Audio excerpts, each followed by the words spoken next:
My name is Naomi. I am 28 years old. This morning, I woke up to my phone ringing. My eyes were still very sleepy. I looked at the screen.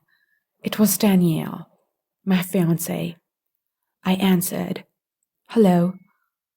"Naomi, don't tell me you are still sleeping. It's 7 in the morning. What is wrong with you?" His voice was loud and angry. I felt my heart sink. I was tired. Hurry up, he said. "We have lunch with my family today at noon. Don't be late and wear something nice." He hung up before I could say anything. I put the phone down and stared at the ceiling. I already felt very tired. Danielle has a lot of money. His family owns 5 hotels in the city. They have power. Everyone respects them, but they do not have peace. Danielle thinks money can make people happy. He thinks money can buy everything. But I do not believe that. I never wanted to marry a rich man. I wanted a simple life, a kind husband, a small house with a garden. But life did not give me that choice. 2 years ago, my father's business failed. We lost everything. My father became very sick. We needed money for his medicine. Danielle's mother came to our house. She knew about our problems. She said, "My son Danielle needs a wife. If you marry him, I will help your family." I looked at my father laying sick in bed. I looked at my mother's tired face. So I said yes. After the engagement, Danielle called me every day, but not to say sweet things, to give me orders. "Naomi, come to my office at 3 p.m. Naomi, wear the blue dress, not the black one. Naomi, delete that photo. It's embarrassing." Every day, there was something I did wrong. His family was the same. His mother told me how to walk, how to talk, how to sit. A proper wife doesn't laugh too loud, Naomi. His sister, Jessica, was worse. She smiled in front of others, but when we were alone, she said, "You are only here because we are helping your family. Don't forget that." Every word was like a knife, but I had to smile.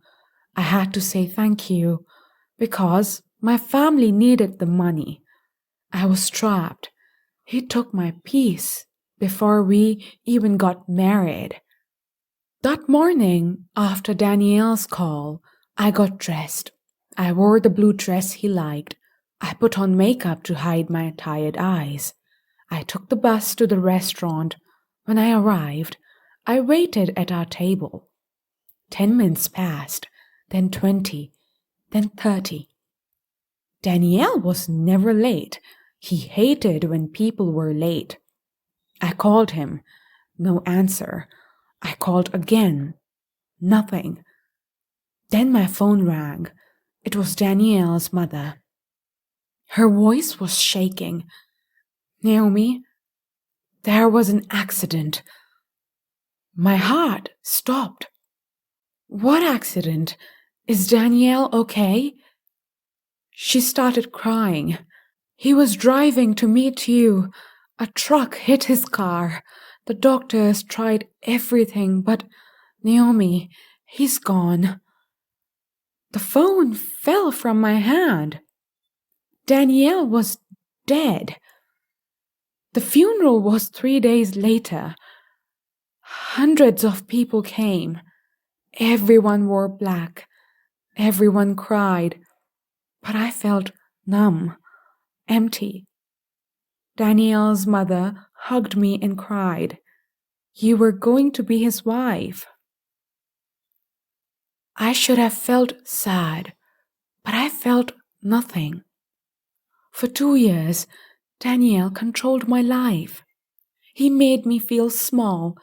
He took my peace. I thought I would feel free when this engagement ended. But not like this. Never like this. That night, I couldn't sleep. I kept thinking about the last thing Danielle said to me. Hurry up, don't be late. Those were his last words. Not I love you, not I miss you, just orders. And now he was gone. 2 weeks later, after the funeral, Danielle's family lawyer called me.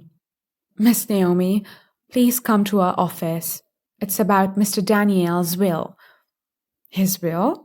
I said, but we weren't married yet. Please come, the lawyer said. It's important. The next day, I went to the lawyer's office. Daniel's mother and sister were already there. They looked at me with cold eyes. The lawyer opened a folder and said, Danielle made this will 6 months ago. He looked at me. Miss Naomi, Danielle left you half of his personal inheritance, his apartment, his savings, and shares in the family business. I couldn't breathe. What? Danielle's sister stood up angry. That's impossible. They weren't even married. It was his wish, the lawyer said calmly. He continued reading from the will. Naomi sacrificed her freedom for her family. She agreed to marry me even though she didn't want to. I know that. I always knew that. Please use this money to live the life you always wanted. The simple life, the free life. You don't owe my family anything anymore. I covered my mouth with my hands. I couldn't stop the tears. Daniel knew. He always knew I didn't want to marry him. But he never said anything. He never let me go. I sat on a bench in the park and cried. I cried for hours. I cried for Danielle, who had everything but didn't know how to be happy. I cried because it was too late now, too late to talk, too late to understand each other, too late to be honest. Daniel gave me freedom, but he paid for it with his life.